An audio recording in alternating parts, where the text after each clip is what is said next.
Hey guys, I know this isn't conventional, but I'm going to be sharing with you a little um, mealtime treat. Homemade chicken soup. First thing is you need chicken, and you need to boil it, and it'll turn into a broth, and then squeak. You turn into that, and they just fall right off the bone.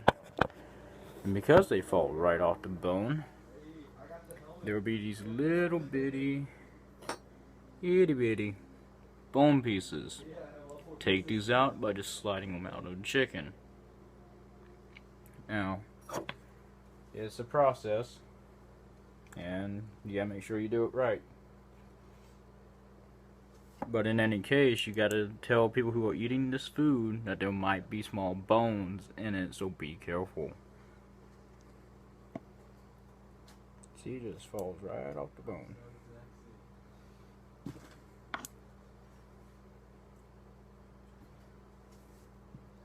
And there's also the calluses things, calli. Basically, these, no good.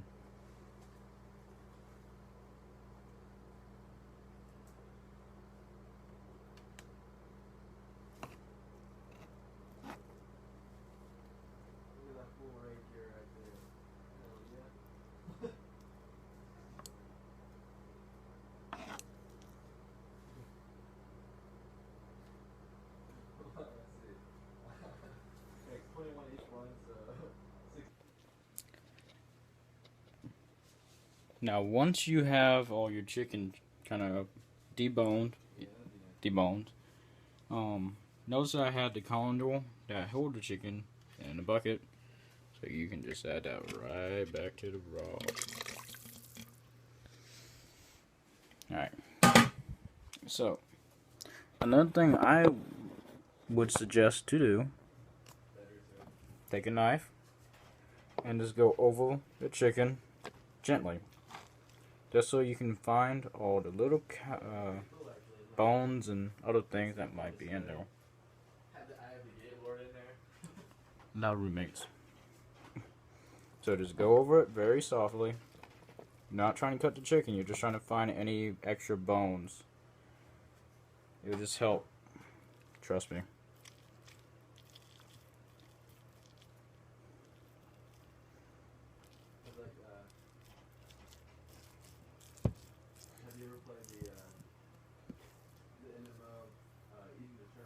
Alright.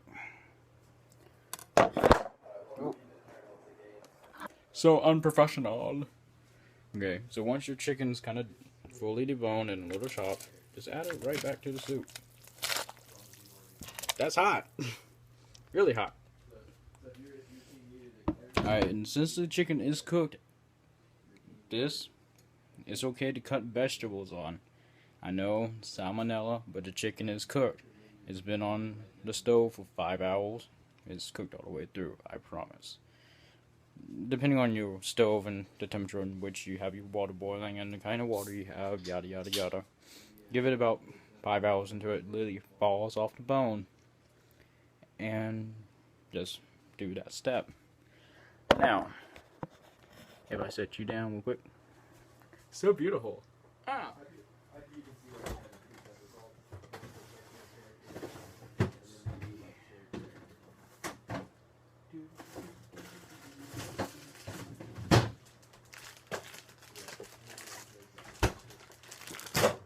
What's a good chicken soup without celery and carrots? So,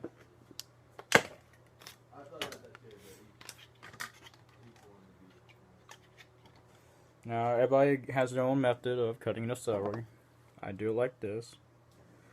And we're just going to make very, very edible slices.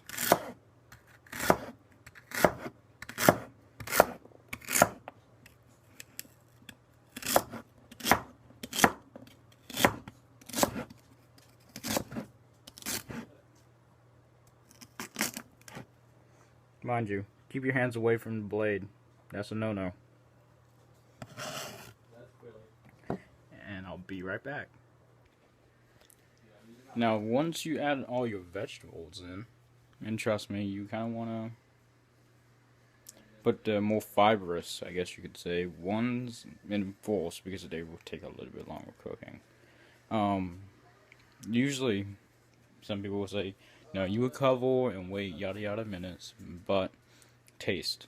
Because now would be a good time to introduce seasonings to the mix, because the vegetables will soak in flavor. Crucial point. Like I said, crucial. Vegetables, good. Meat, good. Broth, you gotta check it.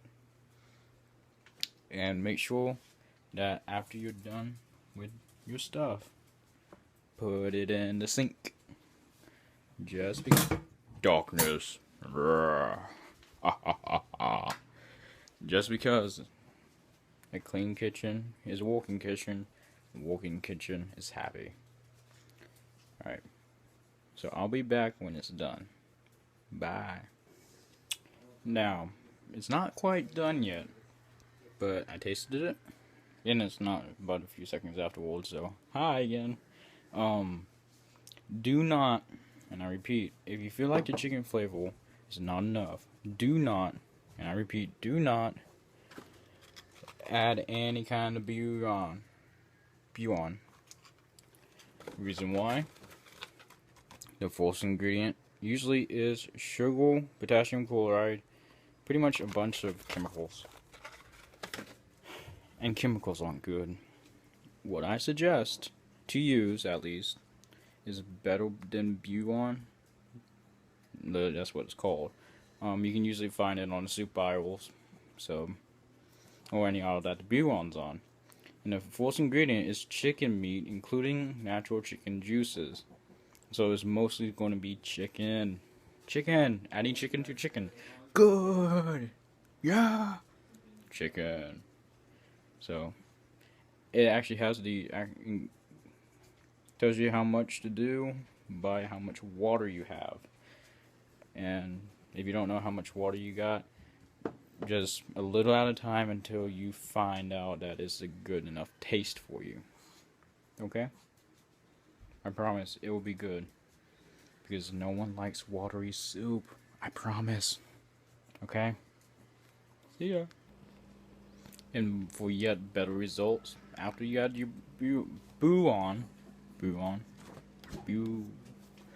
better than bouillon, brought to you by Better Than Bouillon. I'm not sponsored by them.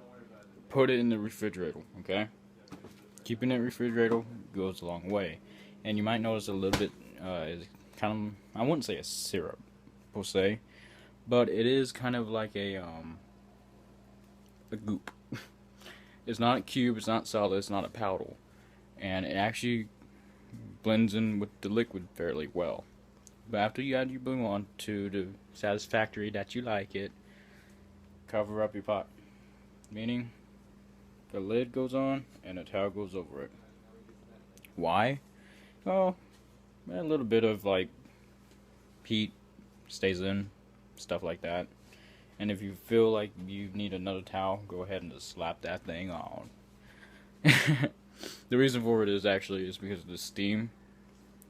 It escapes. That's obvious. No matter what kind of lid you're going to use, the steam will rise. Putting a towel over it helps kind of keep some of the steam in. Not all, but some. And that also keeps some of the heat in. And that's a good thing. Heat is important. Because, well, we're trying to make soup and not ice cream. Though I don't think you can make chicken noodle soup ice cream. Oh well. See you guys soon. Alright guys, sorry for the pause, I was wondering if it was actually going to record. Alright, so you add the noodles about 30 or so minutes before you serve the dish, right? And I shouldn't have thrown that down. Grab your towel, because the lid will be hot. And I suggest setting it down on another towel, so. And doesn't that look good? Anyways. I say after you've done showering down on how many people are actually going to eat it, store it, because it could be used for anything else. The broth and or the noodles and or the vegetables and or the chicken. Anyways, guys, I hope you enjoyed this little conglomeration of videos for kind of healthy and surprisingly good chicken soup. Anyways, guys, thank you for watching, and I'll see you guys later.